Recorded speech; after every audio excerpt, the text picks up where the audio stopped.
Hello and welcome to another Shop on the Borderlands video. Bit of a different one this time, or different format, because as you can see there are two of us here, both of us from the Shop on the Borderlands. This is Victoria, our web wizard and one of the packing orcs, amongst many other duties. She's also a bit of an artist. If you've ever received a Christmas card from the Shop on the Borderlands mailing list, and if you haven't, why are you not subscribed to our mailing list? Check out the website for details of how to subscribe. If you've ever received one of those Christmas cards, then you'll recognise Victoria's artwork. What we're going to be talking about, though, is Player's Handbook, or D&D Player's Handbook art, because there's been a new D&D Player's Handbook, and it's got all new art. It looks like this, or alternatively, it looks like that, because there are two different covers available. And the new artwork inside as well, has created a certain amount of debate online, and we thought we would look back, not just at the new artwork, but we would compare and contrast with Player's Handbook art through the ages. So shall we kick off with the new one? Yep, let's start with the new Player's Handbook.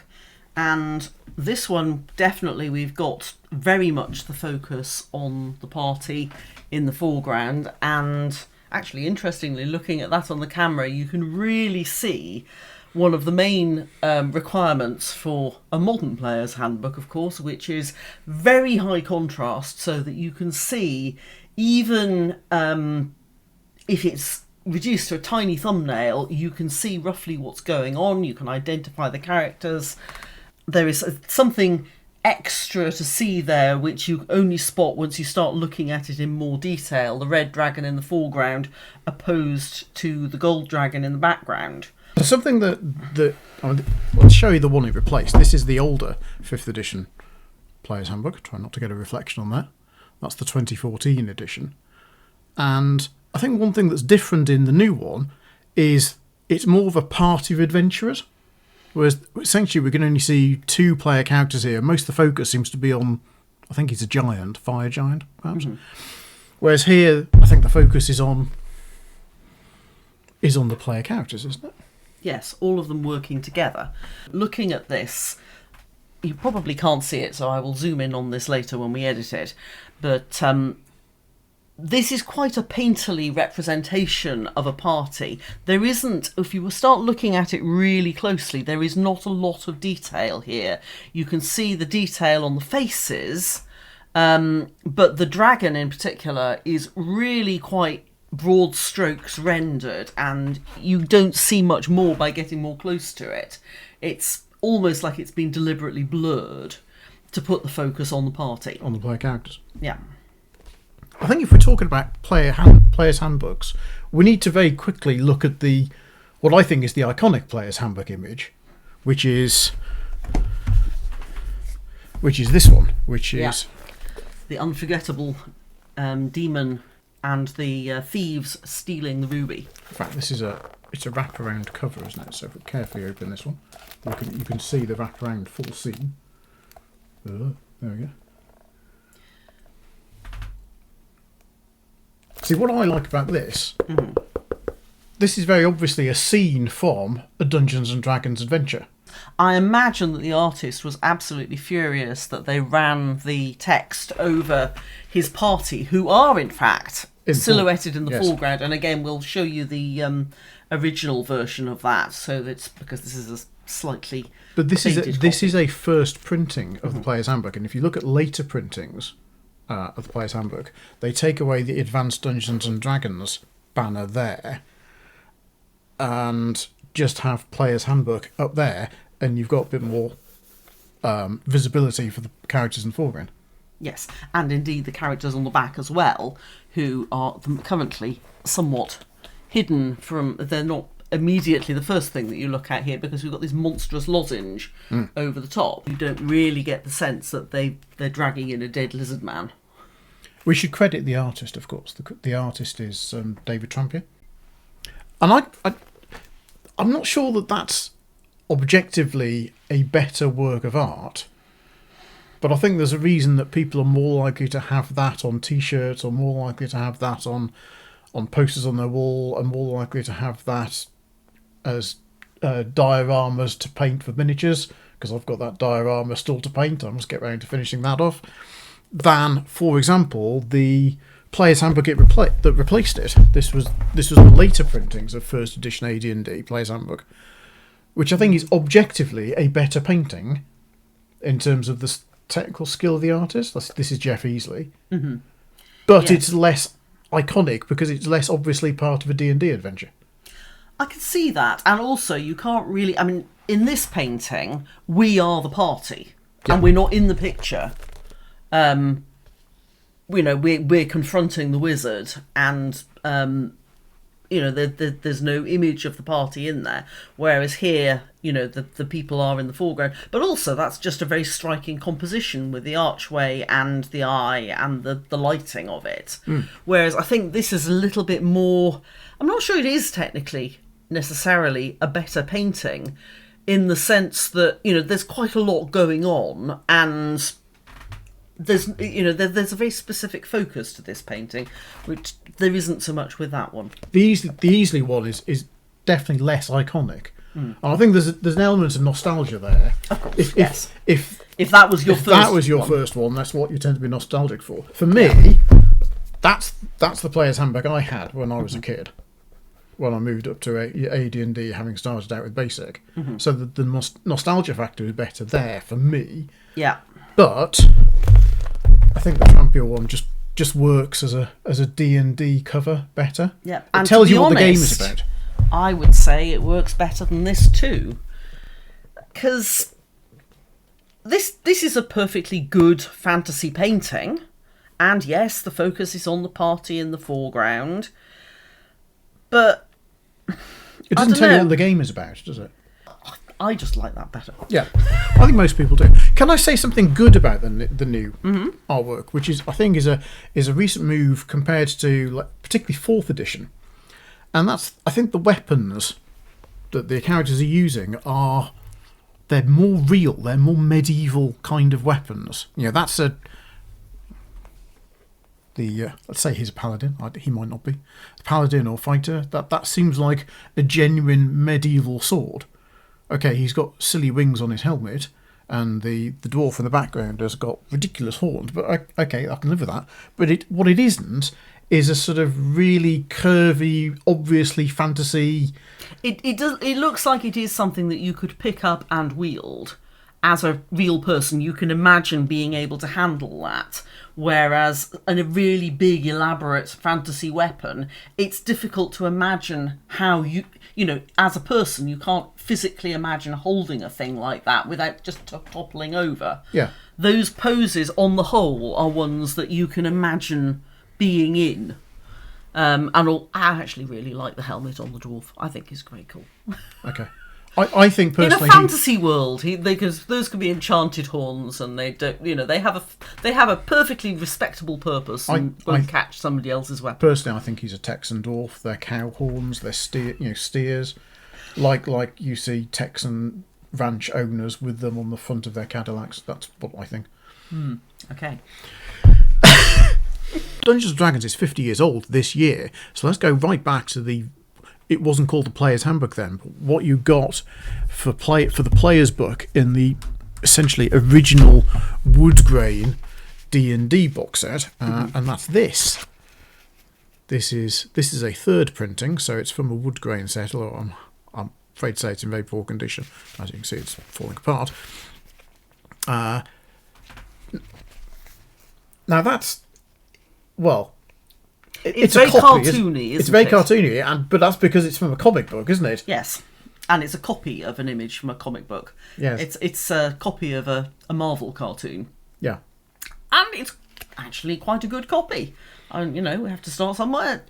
Yeah, they didn't have a lot of money for artwork in when they were putting original D&D together, to be fair to them. I mean, if you look at the list of artists, illustrations by Keenan Powell, who I'm pretty sure was Gary Gygax's sister-in-law, Greg Bell, C. Corrie, I think those two are just friends that they knew, school friends, and T. Keogh and D. Arneson. Dave Arneson did some of the art in in Dungeons and Dragons, the original D&D set. And the thing that I love about this is that everyone's a dwarf. Well, actually, yes. guy is not a He's dwarf. not a dwarf, but pretty much everybody in else. The book. The elf is a dwarf. The gnome is a dwarf. The dwarf obviously is a dwarf. There's the dwarf who's being a dwarf.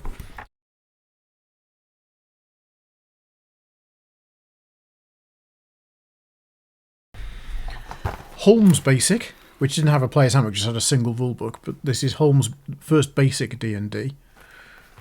Yep. Art by, I think this is David Sutherland, isn't it? It is David Sutherland. I think probably a very early work for looking at the technique. I mean, if you've ever gone through that painstaking fantasy painting thing where you're thinking, okay, I need to make sure that there are lots and lots of details here, you've probably produced something like this. And, there's so much detail. Every little coin here in the foreground, and you almost don't know where to look because there is so much detail. It's the absolute opposite of this, where the artist has really only painted in the things that are supposed to be the most important and has left the rest of it quite vague. But I think it's actually it's not a great painting. It's not a highly skilled painting because this is looks like somebody's early work. Oh, and look at that pod. That's so sweet. But it's got a lot of charm to it. Somebody has put a lot of work into that. There's loads to look at. And in a way, I kind of quite like that. Unlike the painterly approach of this, which almost, to my mind, move that so you can actually see it. Almost doesn't have enough detail. I mean, they've elided so much. And if this were an actual painting, then you'd be looking at things like the brushwork.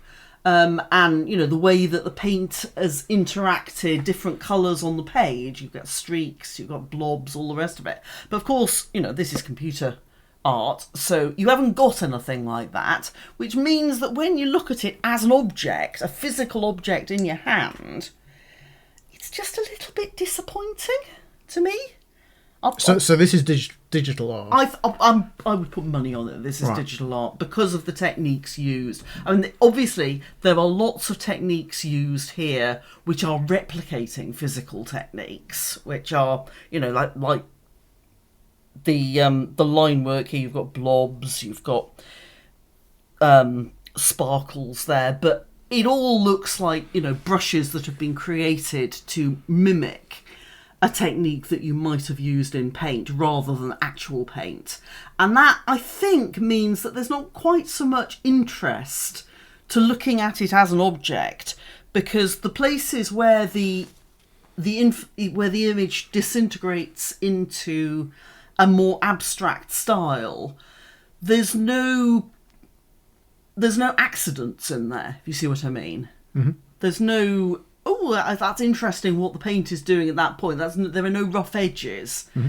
It's all just a little bit more perfect than I would ideally like it to be. Which is not to say that it's not a better painting than this, because I think it definitely is a better painting. Okay. But it's a different style of thing. It's trying to do different things. And of course that, it's actually, the camera is trying so hard looking at that to produce more contrast than I can actually see in the real box. Yeah.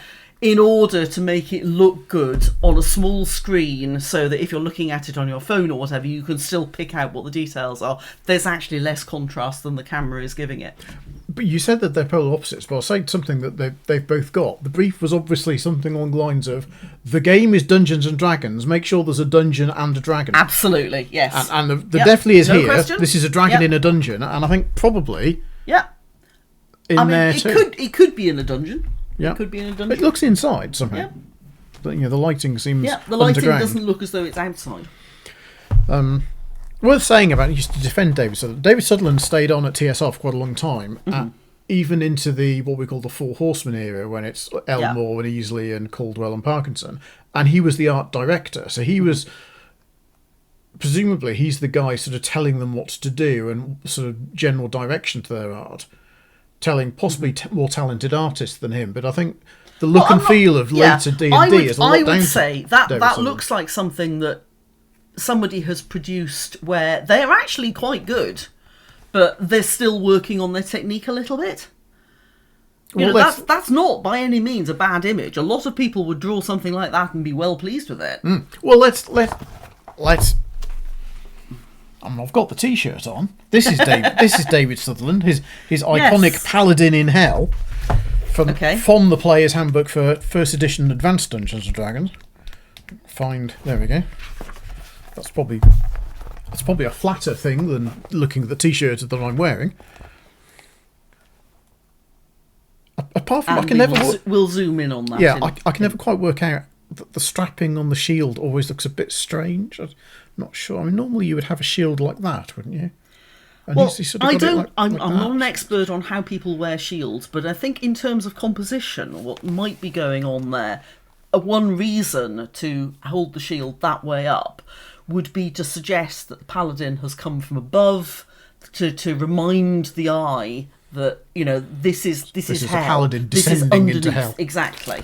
Actually, but let's pick up our later printing easily cover, because I seem to remember that somebody has taken, in this particular copy, somebody has taken that wonderful black and white artwork and coloured it in this copy. Isn't that fantastic? Yes. I really hope that they did that while gaming and had a good time, gaming and... Oh, it's really good colouring in, isn't it? Yes! He's done a good job on it. I actually love that. And I love the sort of yellow, golden shininess of the Holy Paladin. Something, honestly. Yeah. Well done to that. To that. It's in stock if you want to own this particularly coloured in version. Paladin in Hell. So we're on that one. That was Holmes Basic. Holmes Basic was replaced by Moldvay Basic, which is... I don't know what to say about this. I really don't. Before you say this is an Errol Otis artwork, who you may remember I got to play D&D with at this year's GaryCon. He's a great guy. And I think a really good artist, but he's out there, isn't he? This is very, very period, isn't it? And you cannot imagine that going on the cover of... Well, to be honest, I don't know if people are still painting art that looks like that. But it's beautifully... Well, I think the only person... Look at those colours! The only person probably painting art like this, and he's still working and still producing RPG art, would be Errol Otis. Yes, well, it's very distinctive, a lot of Goodman Games certainly use him in Dungeon Core Classics art. And honestly... The way, this sort of organic way that the muscles have been done here, and the fact that there is no scaling on there, it looks like a sort of sea monster coming out of the depth, obviously, and it's kind of squamous. Eldritch. Yes. And you always look at that, and if you saw something like that now, you would say, oh, well, AI. But obviously that's not what it is. So, I think that this is the original, that AI gives you that slightly unhinged feeling. AI wishes it would be as good as Errol Otis. Yes, exactly. But that's why AI art. This is doing it deliberately, and that's the feeling of unease that AI art gives you. That you get from these weird squamous tentacly claws. I love this. It's magnificent and very purple. But it wasn't. There's a nostalgia value there again. If that was your first Dungeons and Dragons basic set, whereas I think for both of us, our first Dungeons and Dragons basic set was the red box Beckme basic set, which annoyingly we don't have one in stock now. But what we've got is the really super rare late printing UK only trade paperback single volume edition, but it has the same cover art. Where you can see that cover art, which again, Larry Elmore, which is an absolute classic, isn't it? Larry Elmore might be my favourite of the TSR artists overall. Nobody is worrying about practicality there. That is 100%. Although that is actually a reasonably practical looking sword that he's using, and for that matter, a reasonably practical shield. The guy is showing off his thighs. There's a lot of thigh there. But compared to the modern Player's Handbook, there is so much detail in the painting. Because this isn't designed to be an icon, this is designed to be a physical object, a box, and you're supposed to hold it in your hand and be able to see all the detail close up. there's nothing in there which is sort of faded away and just, oh, well, we're not going to bother with that because we're putting the focus on the foreground because it needs to be an icon. You're supposed to be able to look at the whole thing as one object. It's interesting, actually, that this is quite cropped in. I think the original concept art for this, which I think we probably can also put up on screen. Yeah, we will. It is a much wider scene with a whole party of adventurers. Mm-hmm. Whereas they clearly cropped in to make it all about the one fighter versus the one dragon. Yes. I'm not sure I like that decision. I like Dungeons and Dragons is for the most part is a multiplayer game, and I think there should be a party of adventurers. This does look a little bit more like it's a choose your own adventure book. Yeah. Fighting fantasy. Yeah. Okay, so after basic and after first edition, we move into second edition advanced Dungeons and Dragons, which is this is the second edition Player's Handbook. Cover is again by Jeff Easley. This is one of my least favourite ones. I think this is just a bit. I think it's just a bit uninteresting. You wonder what he's chasing, or if he's. Well, it looks like he's charging. Is he charging at you, the reader? Could be. No, sort of coming. Jeff Easley is again. He's one of my favourites. Mm-hmm. But technically, it's unexciting. Technically, this is a very good picture. You know, the horse looks like it has a sense of movement. Looks like a horse. The guy, yeah, it looks like a horse. He's balanced on it reasonably. The eye is slightly in the wrong place now. I look at it in more detail. That horse face isn't quite right. Not quite right. But you know, it's not terrible. But it's not exciting, and it doesn't. It's generic fancy art rather than this is a scene from a Dungeons and Dragons adventure. I can see that, yes. So for me, this is one of the weaker entries in our Player's Handbook cover art selection. It's not very Player's Handbook, is it? Yeah.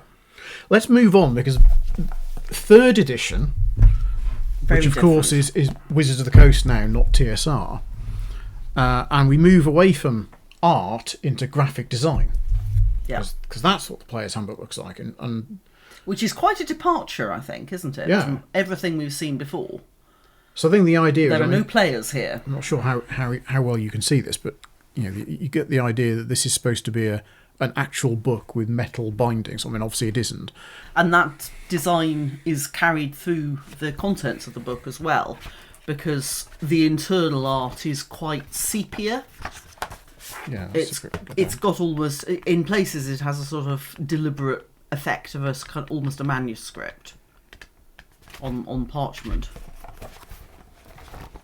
So you can see the internal art is sort of supporting what's going on with the cover. There's a predominant brownness to it. It is quite brown. It is quite brown. Yeah. Which we'll come to when we look at the new one again, because this is brown. The new one, I think, is very purple. Okay. But we'll come to that. So yeah, I can see what they were going for, and they went for this idea of these are books, that you have in game, if you like, almost. Yeah, books of lore. Yeah, ancient books of lots lore. Lots of the other third library. edition hardbacks are like this. Mm-hmm. I don't know. I liked it at the time. I can remember thinking, "Oh, that's a bit different. Cool. That's a clever way of doing it." But in hindsight, I think it looks a bit. But I'm not sure that. I'm not sure looking back on it now that it necessarily stacks up. Basically, because it's imitation, isn't it? It feels a bit. It's not a painting, but it's also not an actual book with hardware on it. Yeah. It would be very cool if it was. It would, wouldn't it? If this was a proper leather band, amazing. And there were real chains and actual real gemstones. Yes. Yeah, that would be fantastic. Yeah, and the fact that it isn't. That's life goals, is to make a third edition Player's Handbook bound in real leather with metal fixings. All the fixings. I'll put it on the list. Put it on the list of things to do. So after third edition, obviously what comes next is fourth edition. This is quite a grubby fourth edition Player's Handbook.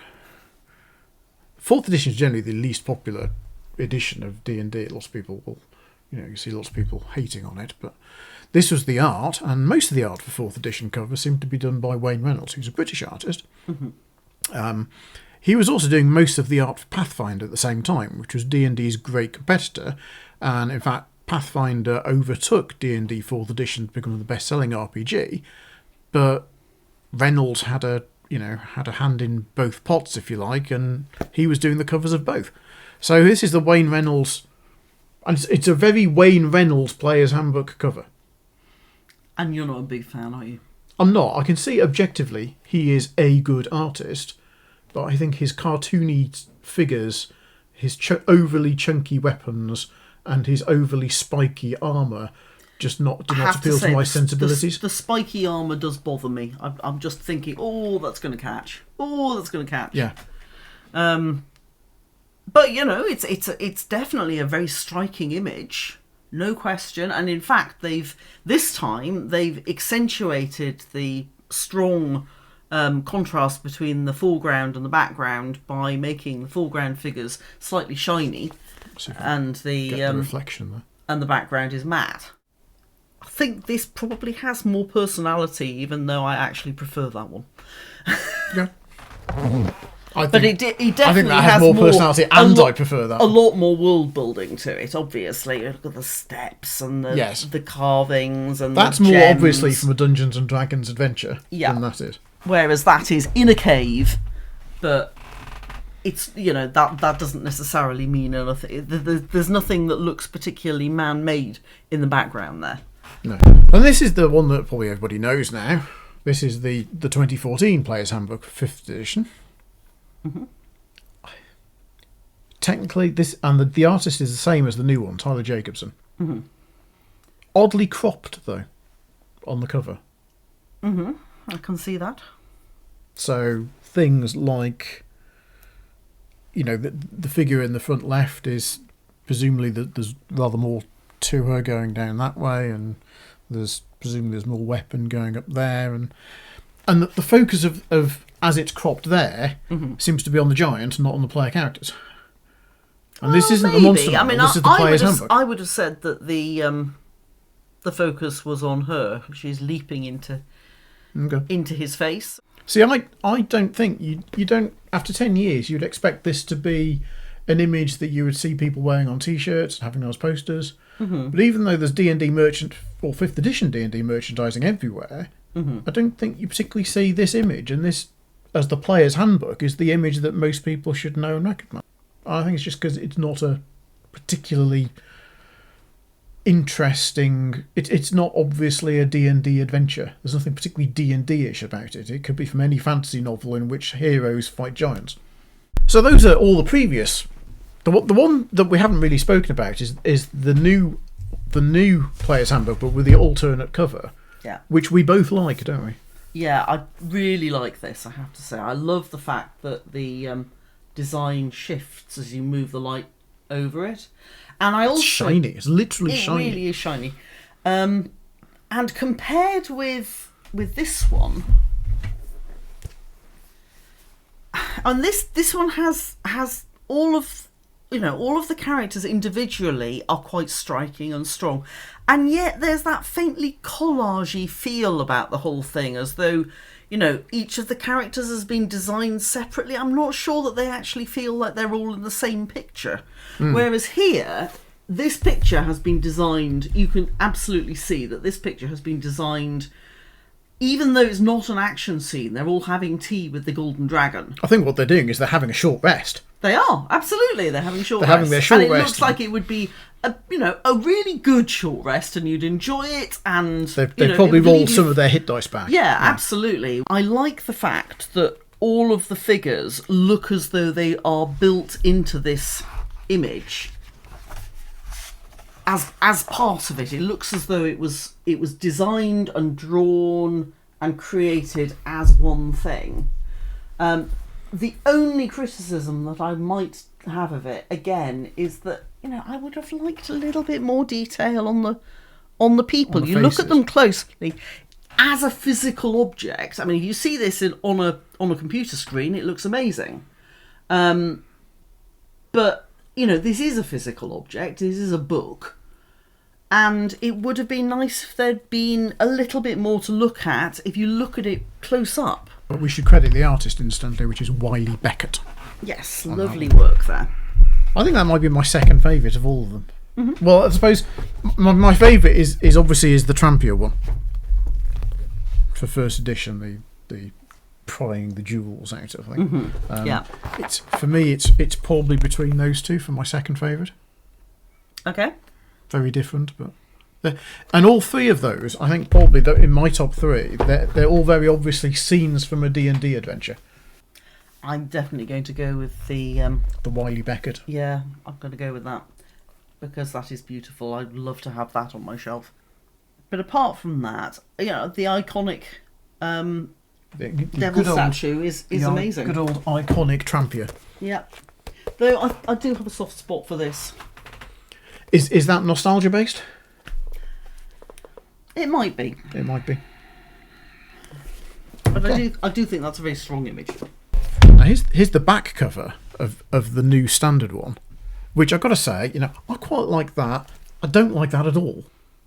If it was your party and you had a reason to know it wouldn't be my party because I don't like tieflings, and you know this. Well, okay.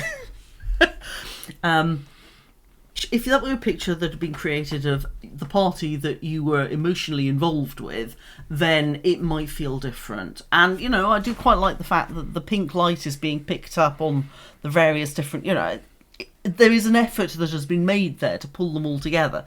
But somehow they don't look as though they're all part of the same scene to me.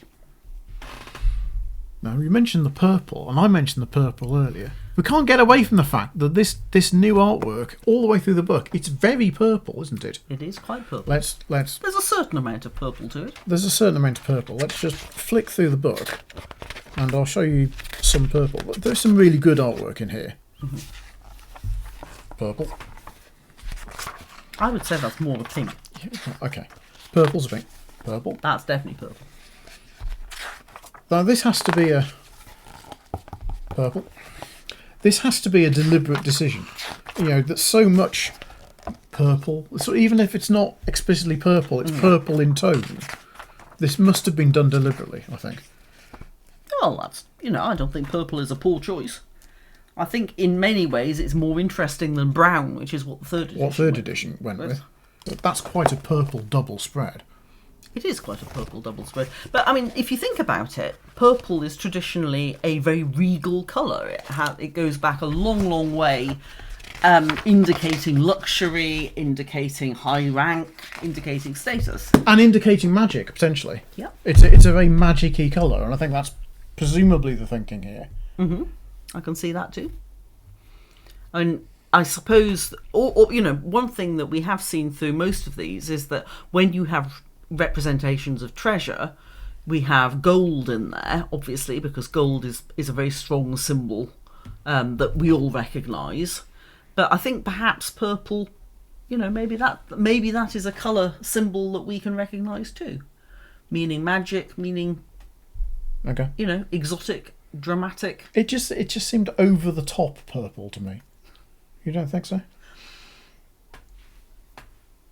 What's wrong with purple? What's wrong with purple? Okay. All right. Okay. Purple is a perfectly nice colour. Can I pick out a piece of art that I really did like in here? It's one of the first ones, actually. It's this Dragonlance scene. We've got some Dragonlance. That's Raistlin and his brother Cameron and his not so good sister Kitiara. Mm-hmm. For those Dragonlance fans. I really like that.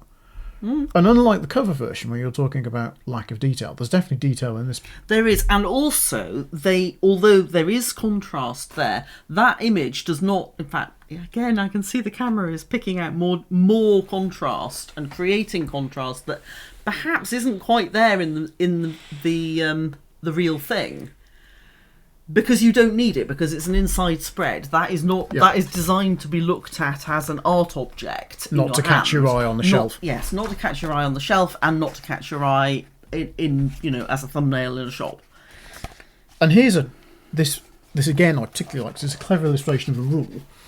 This is a piece of artwork, but which cleverly, what it's doing, if you look at the flagstones on the dungeon floor, is it's illustrating the concept of how big a square is in gridded combat. Yes. Because you can see, the Displacer Beast takes up 2 squares and has reach, yep. beyond, has a 5-foot reach.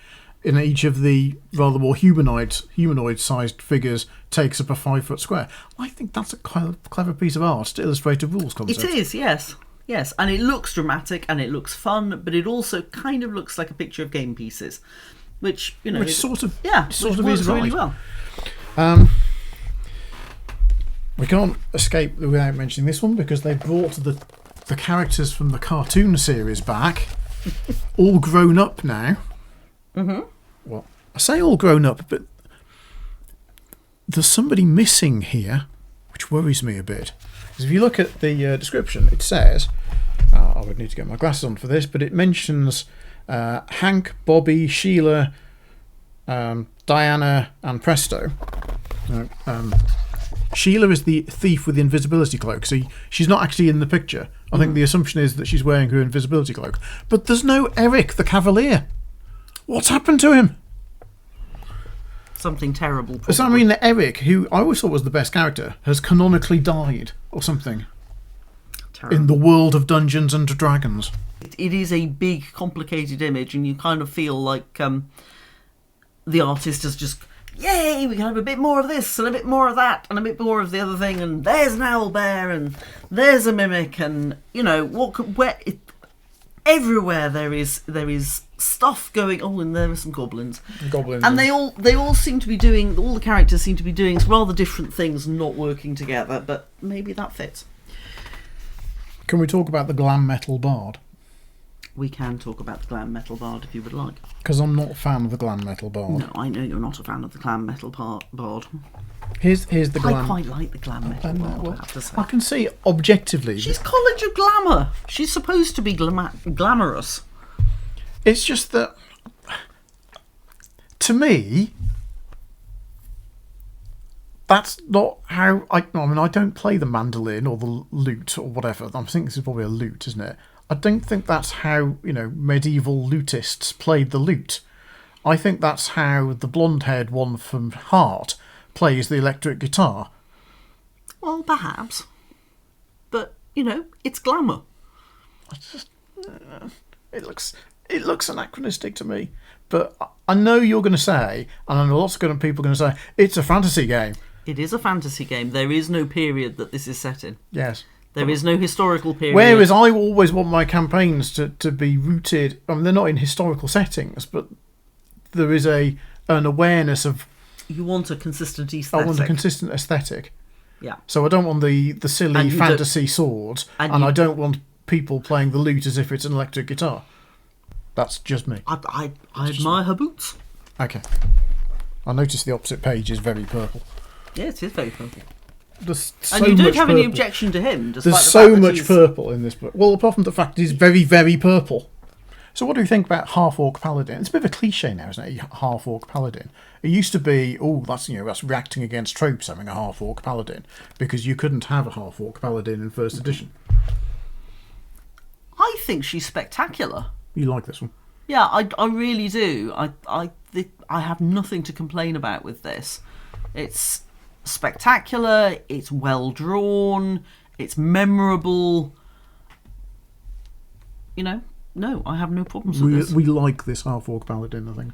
Yeah. On balance. You really like, and I think I like as well. Yep.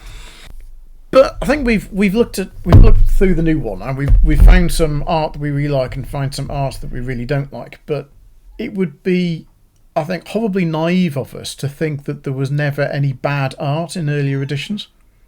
So yes, I think that there's plenty of art in Players' Handbooks past that I would consider to be bad, or at least I don't like it. Mm-hmm. And this is, I'm going to show you one now that I particularly don't like, which is this is the halfling from the previous 5th edition, 2014 5th edition Players' Handbook. The halfling with the tiny, tiny feet. Yeah. I think and the oversized head. The intention there was probably to show the figure from above so that the feet look smaller because they're further away, but that's just not what it looks like. How is she standing upright? Yeah, exactly. She's got a huge backpack. She looks like she'd fall over backwards, doesn't she? Technically there's a lot of good stuff there, but as an overall concept... it's not great, is it? It's the feet. But the thing is... Admit it, it's the feet. Yeah, it looks The feet don't look as though they're far away. They look as though they are absolutely tiny, and she'd fall over, and she'd have back problems, and how do those knees even begin to support that head, etc., etc. But it is quite memorable. I will give it that. In a good way. I'm pretty sure that my least favourite would be all the stuff which just isn't very distinctive. It's there to show fill you space, to fill space, or show you what what you'd imagine a particular weapon to look like, but it just doesn't really take me anywhere. Whereas this, I think, yes, we does both take you somewhere. We both like this a lot. This is a Larry Elmore piece. This is from the 2nd edition Player's Handbook. And it's very Player's Handbook, isn't it? I mean, that seems like an event that a first level party would... First or maybe second, but they're low level at least, they're aren't definitely they? low level, and yeah. they've just killed their first, tiniest, youngest wormling of a dragon. Frankly, it's a bit embarrassing, and they're going to look back on this and cringe a little bit. But that's one of the good things about it. It's like those photos you see of anglers. If they've just caught a particularly big carp or something, they stand there with their fish. Yeah, it's that sort of vibe. I really like it. And being Larry Elmore, it's really detailed all over the place. It's technically lovely. The colours. I would guess that was an oil painting originally.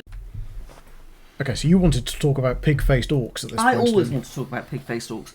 Look at these magnificent specimens of pig-faced orcs. You're very much of the opinion that D&D orcs should be pig-faced, aren't you? I really am, yes. But you wouldn't hold that same opinion for Tolkien orcs, would you?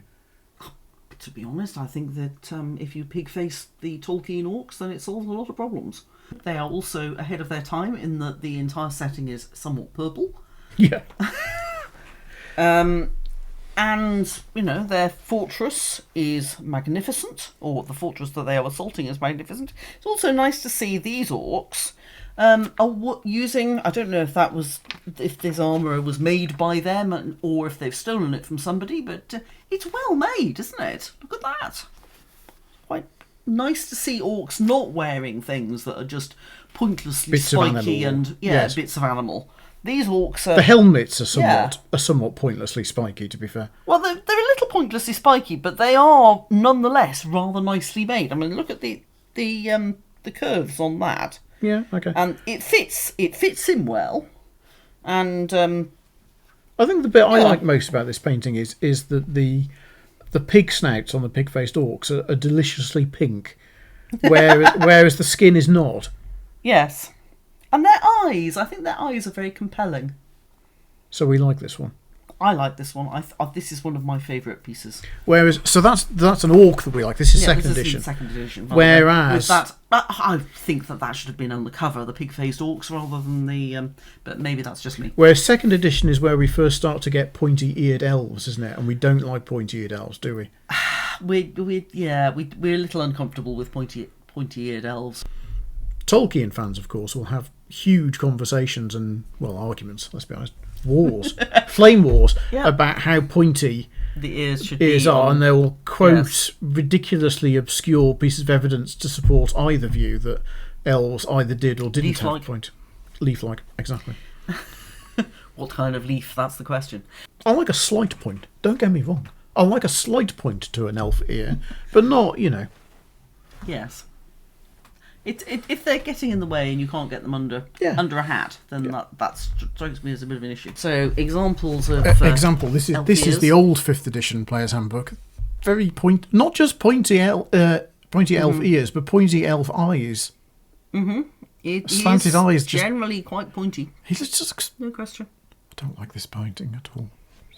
I actually quite like that. He looks like he's contemptuously looking down on you as a peasant.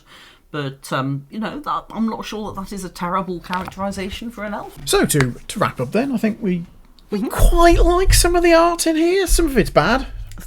Well, there are bits to like and bits not to like. I personally think I think we really both like the alt cover version. Even though it's not a combat scene and it's therefore definitely a big break from tradition, I think everything else we've seen has been a combat scene. Except for the trampier first edition one. Which is post-combat. And is dishing out the loot and so on. Yes, so Here, maybe this is actually going back to a very old tradition. I think so. I think this is a scene from a Dungeons and Dragons adventure in exactly the way that the Trampier first edition art was. I think these are in the same genre. I can see that, and it's beautifully composed. They're both beautifully composed. Yeah, that's all from me, and that's all from me.